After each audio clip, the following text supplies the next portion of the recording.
Welcome 7th class. आज हम start करने वाले हैं आपकी बुक का 17th चैप्टर, जिसका नाम है electric current and it's effects. ठीक है, जैसे कि आपने हीट के अंदर पढ़ा था, हीट एंड इट्स इफ़ेक्ट, तो उसके अंदर हमने हीट के बारे में पढ़ा कि कैसे कैसे इफ़ेक्ट करती है हीट। ठीक है, और यहाँ पर पढ़ेंगे हम इलेक्ट्रिक करंट और उसके इफ़ेक्ट्स। इलेक्ट्रिक करंट क्या होता है? करंट के बारे में तो आप बहुत बार सुनते हैं घर में, जैसे कि आप आसपास चीज़ें यूज़ करते हैं, light, fan and mixie, juicer, ये सभी किससे, चार्जर मोबाइल का, ये सभी किससे वर्क करते हैं? करंट से। तो वो करंट इलेक्ट्रिक करंट होता है एक्चुअली में, बट शॉर्ट में हम उसको घर में डेली लाइफ में करंट यूज़ करते हैं, करंट वर्ड यूज़ करते हैं उसके लिए। ठीक है, तो उसी को डिटेल में पढ़ेंगे कि इलेक्ट्रिक करंट वर्क कैसे करता है और उसके इफ़ेक्ट्स क्या होते हैं। तो यहाँ पर है electric current and electric circuit. As soon as we press switch off a bulb on,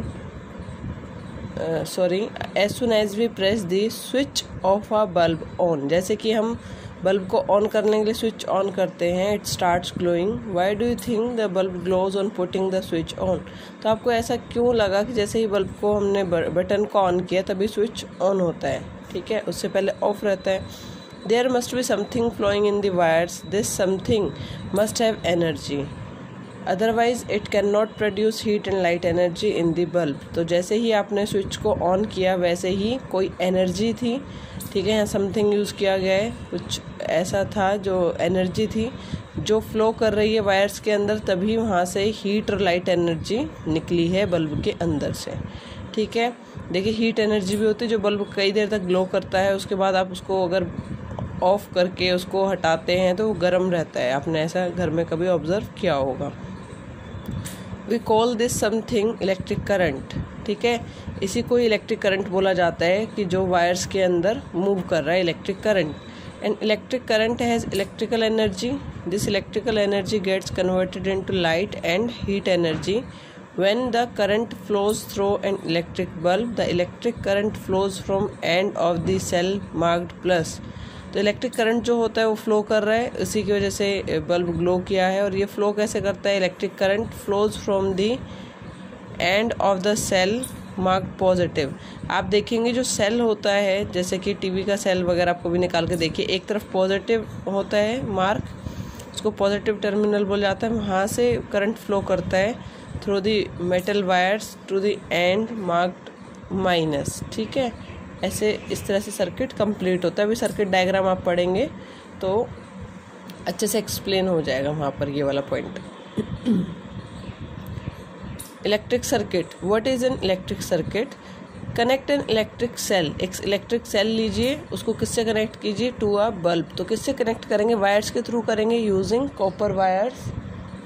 The bulb lights up because an electric current flows from the positive terminal of the cell through the wires and the bulb to the negative terminal of the cell. The arrangement where an electric current flows in a conductor when it is connected to a source of electric current is known as electric circuit. इस पूरे arrangement को क्या बोला जाता है? Electric circuit बोला जाता है, जैसे कि यहाँ पर आपको दिखाया गया है। This is an electric circuit, a simple electric circuit. एक सेल लिया है, सेल के दो टर्मिनल होते हैं, पॉजिटिव एंड नेगेटिव। इस तरह से उनको कॉपर वायर की हेल्प से एक बल्ब से कनेक्ट किया गया है। जैसे कनेक्शन कंप्लीट हो जाएगा पूरा, तो पॉजिटिव टर्मिनल से ऐसे होते हुए करंट फ्लो करेगा नेगेटिव टर्मिनल की तरफ। ये पॉइंट आपको भी समझाया था। ठीक है, और ग्लो करेगा, जैसे ही करंट फ्लो करने लगेगा तो बल्ब ग्लो करेगा। अब कहते हैं components of N electric circuit. तो यहाँ क्या क्या चीज़ें यूज़ हुई हैं, कंपोनेंट्स क्या क्या होते हैं? द सेल और बैटरी। यहाँ पर आप डिफरेंस समझेंगे, सेल और बैटरी में क्या डिफरेंस होता है। यहाँ तो एक सेल का यूज़ हुआ है, इसी तरह के एक से ज़्यादा सेल को जब जोड़ दिया जाता है, एक से ज़्यादा, 2, 3 या 4, जैसे कि यहाँ 4 सेल लगाए गए हैं। किस तरह से लगाए हैं? एक का पॉजिटिव टर्मिनल है, दूसरे का नेगेटिव। इसके नेगेटिव से दूसरे का पॉजिटिव कनेक्ट होगा, इसके नेगेटिव से इसका पॉजिटिव, नेगेटिव से दूसरे का पॉजिटिव। तो ये कंप्लीट 4 सेल का अरेंजमेंट जो है वो क्या कहलाता है? बैटरी। ओके,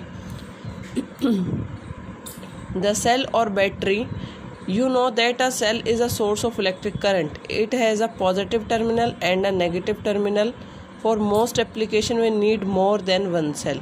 हमें ज़रूरत कब पड़ती है? अब यहाँ ये छोटा बल्ब है तो ये ग्लो कर रहा है, बट थोड़ा बड़ा बल्ब होगा तो वो एक सेल से ग्लो नहीं करेगा। हमें ज़्यादा इलेक्ट्रिक एनर्जी चाहिए तो वहाँ एक सेल से हमारा काम नहीं चलेगा, तो वहाँ हमें 2 सेल या फिर 4 सेल का यूज़ करना होगा, तो हमें बैटरी की ज़रूरत पड़ी।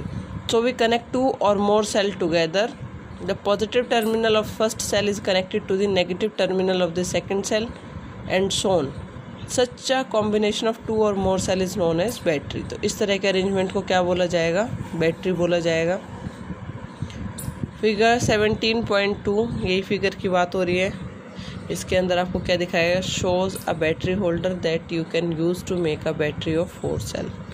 यहाँ पर देखिए ये सेल लिए हैं 2, यहाँ पर पॉजिटिव टर्मिनल है और नेगेटिव। तो इसके पॉजिटिव से फर्स्ट सेल के पॉजिटिव से सेकंड को इस तरह से कनेक्ट किया गया है। इससे पहले कोई सेल होगा इधर या फिर बैटरी के किसी एप्लियंस के अंदर कनेक्ट करना होगा तो यहाँ से उसको कनेक्ट कर देंगे और यहाँ से कनेक्ट कर देंगे। करंट किधर से फ्लो करेगा? पॉजिटिव से नेगेटिव की तरफ। ठीक है। अ कार बैटरी है 6 सेल, इट कनेक्टेड इंटरनली। इसके अंदर 6 सेल कनेक्ट किए जाते हैं।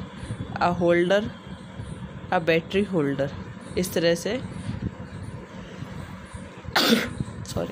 इस तरह से सेल्स को कनेक्ट किया जाता है और बैटरी बनाई जाती है। आगे आ जाइए। The switch, if you disconnect one of the wire from this cell, जैसे कि यहाँ देखिए क्या स्विच लगाया गया। अब इस वाले सर्किट में तो क्या था, ये तो इस तरह से ग्लो करता रहेगा, कनेक्शन हो गया। बट अगर हमें इसको ऑफ़ करना है थोड़ी देर के लिए, बल्ब को आपको ऑफ़ करना चाहते हैं, इसकी आपको ज़रूरत नहीं है, तो इसको डिस्कनेक्ट कैसे करेंगे? तो यहाँ एक स्विच दिया गया है। स्विच में क्या होता है, इसके कनेक्शन को कट कर दिया जाता है। ठीक है। हमारे घर में जो स्विच होते हैं उनमें ऐसा अरेंजमेंट होता है कि हम उनको ऑफ़ करते हैं तो सर्किट हमारा इनकम्प्लीट हो जाता है और डिस्कनेक्ट होने से करंट फ्लो नहीं करता। सेम इस तरीके से यहाँ स्विच दिया गया है, ये कनेक्शन को कंप्लीट कर रहा है। अगर इसकी ज़रूरत नहीं है, जैसे कि अब ये ऑफ़ कर दिया, तो यहाँ कनेक्शन कंप्लीट नहीं है, जिससे कि करंट फ्लो नहीं करेगा। If you disconnect one of the wires from the cell or break one of the wires, the bulb does not glow. This is because the path of the current is now obstructed by an insulator, air. यहाँ बीच में क्या आ गई है? Air आ गई है। Insulator क्या है? Air, जिससे कि यहाँ करंट फ्लो नहीं कर पा रहा है। The circuit is now broken and is set to be open. जब यहाँ पर करंट फ्लो नहीं करता, स्विच ऑफ हमने कर दिया, तो उसको क्या बोलेंगे हम? सर्किट इज़ नाउ ब्रोकन और ओपन। You use a switch also called a key to put on or off a light or a fan. When the switch is on position, current flows in the circuit and the circuit is said to be closed. अगर complete है circuit, उसके अंदर current flow कर रहा है, जैसे कि इससे कनेक्शन को कंप्लीट कर देते हैं, तो ये आपका क्लोज्ड कहलाएगा। ठीक है। क्लोज्ड की और closed circuit. When it is in the off position, the current does not flow in the circuit and the circuit is said to be open. The switch is an important part of the electric circuit. It is present in all circuits. The switch can be placed anywhere in the circuit. ठीक है। तो इस circuit के अंदर इस switch को आप यहाँ की बजाय इधर भी यूज़ कर सकते थे या किसी भी पार्ट में इसको लगा सकते थे, और एक इम्पॉर्टेंट पार्ट होता है किसी भी सर्किट को कंप्लीट ऑफ या ऑन करने के लिए। Appliances such as bulb, any appliance uses the electric current in the circuit for some useful purpose. For example, bulb uses the electric current to glow to give light. ठीक है। ये कह रहे हैं कि कोई भी एप्लियंस हैं जो इलेक्ट्रिक एप्लियंस होते हैं, उनके अंदर इलेक्ट्रिक एनर्जी का यूज़ होता है, वो किसी पर्पज़ के लिए होता है। जैसे कि बल्ब के अंदर आपको लाइट देने के लिए यहाँ पर इलेक्ट्रिक करंट का यूज़ होता है। The bulb has a thin wire. आपने देखे होंगे ये पहले बल्ब आते थे इस तरह के, इनमें यहाँ थिन वायर होती है जो क्या करती है? फिलामेंट कहलाती है, और ये ग्लो करती है जब इसके अंदर से करंट पास होता है। बाई चांस फिलामेंट टूटी होती है, इधर से कहीं भी ब्रेक होता है, आपको दिखाई दे जाती है बाहर से ही, तो इसके अंदर से करंट फ्लो नहीं होता और ये वर्क नहीं करता, लाइट इसके अंदर से ग्लो नहीं करेगी। The bulb has a thin wire called the filament that glows when current passes through it. If the filament is broken, the bulb will not glow. It is then said to be fused. तो क्या बोलेंगे? Bulb को fused. A fan uses electric current to rotate to blow air. ठीक है, electric current use करता है fan क्या आपको एयर प्रोवाइड करने के लिए। तो इस तरह से जो होते हैं अप्लायंसेस वो इलेक्ट्रिक एनर्जी का यूज़ करके आपको कुछ ना कुछ उसका बेनिफिट देते हैं। Conducting wires, all the conductors offer some resistance to flow of electric current. ठीक है, कनेक्टिंग वायर्स होती हैं जैसे कि जिन वायर से आपका सर्किट कंप्लीट होता है, इन वायर्स को कनेक्टिंग वायर्स बोला जाता है।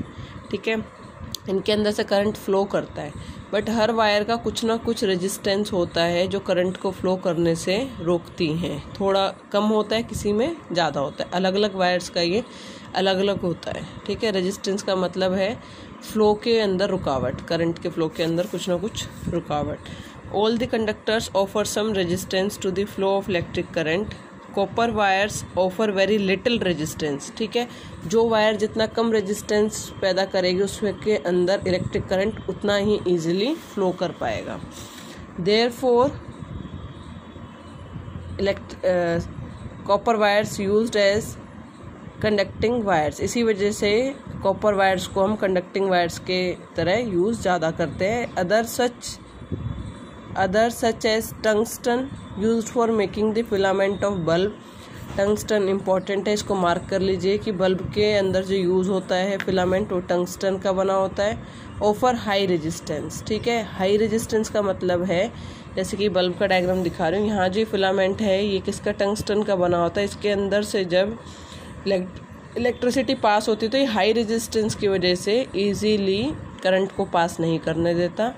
करंट इजीली पास नहीं होता तो उसको कहीं ना कहीं इसको वायर को हीट मिलती है, हीटअप हो जाता है, और इतना ज़्यादा हीटअप हो जाता है कि ये ग्लो करने लगता है। विदिन 1 सेकेंड ये सारा काम हो जाता है और आपको लगता है कि बल्ब ऑन हो गया है। ठीक है, तो इसका हाई रेजिस्टेंस होता है जहाँ पर आपको ग्लो कराने की ज़रूरत पड़ती है, और जहाँ वायर्स के अंदर करंट को पास कराना होता है नॉर्मल, तो वहाँ कंडक्टिंग वायर्स आपकी लो रेजिस्टेंस की बनी होती हैं। Component such as bulb, wire, cell and switches are known as elements of the circuit. ये सारे क्या कहलाते हैं आपके, element of the circuit. Thus, an electric circuit is a continuous conducting path for electric current consisting of a source of current such as electric cell and other circuit elements such as lamp, conducting wire and a switch. Electric circuit जो होता है वो एक तरह से इनका combination होता है और कंटिन्यूस कंडक्टिंग पाथ होगा। कंटिन्यूस का मतलब उसमें कोई बीच में ब्रेक नहीं होना चाहिए, कोई वायर टूटी हुई नहीं होना चाहिए, वरना करंट फ्लो नहीं करेगा। उसके बाद आता है सर्किट डायग्राम।